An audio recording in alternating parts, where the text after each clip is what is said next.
1757 সালের আগে, অর্থাৎ ব্রিটিশ এই দেশে আগমনের আগে, ব্রিটিশ শাসনের আগে এই উপমহাদেশে শিক্ষা ব্যবস্থা ছিল মসজিদ, মন্দির এবং অন্যান্য উপাসনালয় কেন্দ্রিক। সেই উপাসনালয় কেন্দ্রিক শিক্ষা ব্যবস্থা ছিল এবং সেই সময়ে এই উপমহাদেশে অনেক ইউনিভার্সিটি ছিল। আমাদের এই ঢাকার পার্শ্বের নারায়ণগঞ্জ আবু তুয়ামা নামে একজন তিনি বিশ্ববিদ্যালয় স্থাপন করেছিলেন। কিন্তু এই ব্রিটিশ এদেশ দখল করার পরে সমস্ত মাদ্রাসা এবং অন্যান্য ধর্মীয় উপাসনালয়ে জনসাধারণ কর্তৃক যে দান, অনুদান, সাহায্য, সহযোগিতা ছিল, লাখেরাজ সহ সবকিছুকে বিলুপ্ত করা হয় এবং পরবর্তীতে মানুষের মন জয় করবার জন্য হলেও ব্রিটিশ সরকার 1757 সালে আলিয়া মাদ্রাসা প্রতিষ্ঠা করে, কলকাতা আলিয়া মাদ্রাসা। এই কলকাতা আলিয়া মাদ্রাসা হচ্ছে উপমহাদেশের সর্বোচ্চ শিক্ষা প্রতিষ্ঠান সর্বপ্রথম, এবং এই কলকাতা আলিয়া মাদ্রাসার পরেই 1866 সালে দারুল উলুম দেওবন্দে একদল স্বাধীনতাকামী একদল শ্রদ্ধেয় ওলামায়ে কেরাম তারা দারুল উলুম দেওবন্দ প্রতিষ্ঠা করেন 1866 সালে দারুল উলুম দেওবন্দে।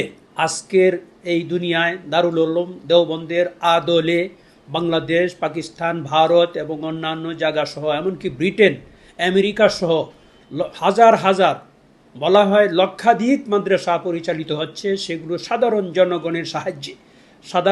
জনগণের সাহায্যে তারা এই মাদ্রাসাগুলো প্রতিষ্ঠা করেন, শিক্ষাক্ষেত্রে বহুত অবদান রেখেছেন।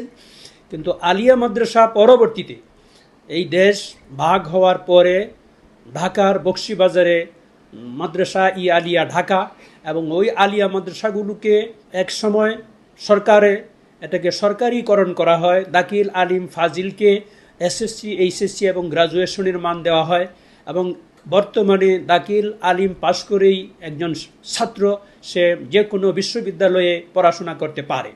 কিন্তু কওমি মাদ্রাসা বা দারুল উলুম দেওবন্দের নেশাবের মাদ্রাসাগুলোর কোনো সরকারি স্বীকৃতি নাই এবং সমাজে কোনো স্বীকৃতি নাই।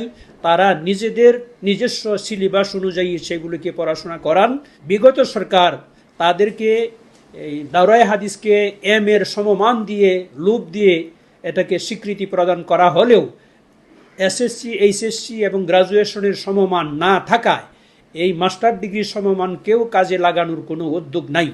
কারণেই আমরা মনে করি যে বাংলাদেশে যদি একটি কওমি বিশ্ববিদ্যালয় প্রতিষ্ঠা করা হয় এবং এই কওমি বিশ্ববিদ্যালয়কে সমগ্র মাদ্রাসাগুলো এবং বিশেষ করে কওমি মাদ্রাসাগুলোর সিলেবাসকে দারুল উলুম দেওবন্দের সিলেবাসকে অক্ষুণ্ণ রেখে বাংলাদেশের যুগ উপযোগী এবং কারিগরি টেকনিক্যাল শিক্ষাকে অন্তর্ভুক্ত করে কোরআন হাদিসের যে সিলেবাস সেগুলোকে অক্ষুণ্ণ রেখে এই বিশাল জনগোষ্ঠীকে মানব সম্পদে পরিণত করার জন্যে বাংলাদেশে কওমি ইউনিভার্সিটি প্রতিষ্ঠা করা এখন সময়ের দাবি, অতি জরুরি। আজ থেকে আরও 15 বছর আগে বাংলাদেশে এনজিও ফোরাম নামে একটি সংগঠন ওয়ার্ল্ড ব্যাংকের সাহায্য সহযোগিতায় জরিপ করেছে যে বাংলাদেশে প্রায় 15,000-এর অধিক কওমি মাদ্রাসা উচ্চ শিক্ষা প্রতিষ্ঠান রয়েছে যারা শিক্ষায় অনেক অবদান রেখে চলেছে। সেই পরিপ্রেক্ষিতে আমি নিজে 2007 সালে আমেরিকান এমবিসি আমাকে যখন ডেকে তাদের এমবিসিতে নিয়ে কওমি শিক্ষা ধারা সম্পর্কে জানতে চাইলেন, আমি এই কওমি শিক্ষা সম্পর্কে বিস্তারিত বোঝানোর পরে তখন আমেরিকান দূতাবাসের মাননীয় রাষ্ট্রদূত ছিলেন জেমস মরিয়ার্টি, ফার্স্ট সেক্রেটারি ছিলেন মিরেম্বে নেন টেনগু, এবং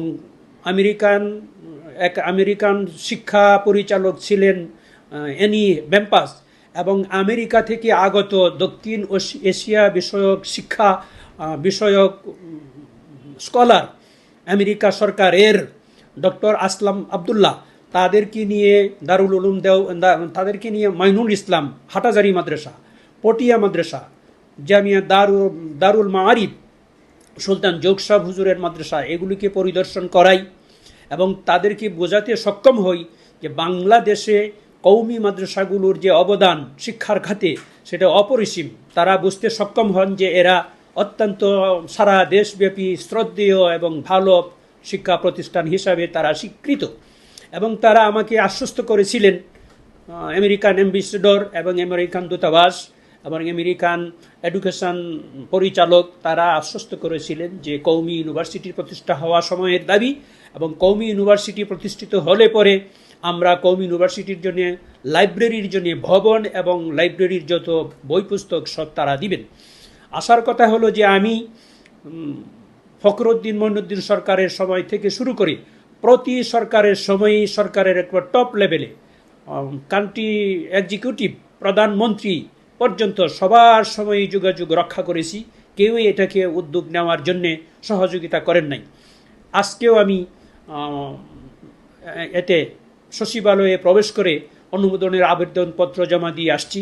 আশা করি কওমি ইউনিভার্সিটি কওমি ধারার প্রায় 6 কোটির বেশি মানুষ এই ধারার সমর্থক এবং এই ধারায় তারা পরিচালিত, এটাকে শ্রদ্ধা এবং সম্মানের সাথে নেন।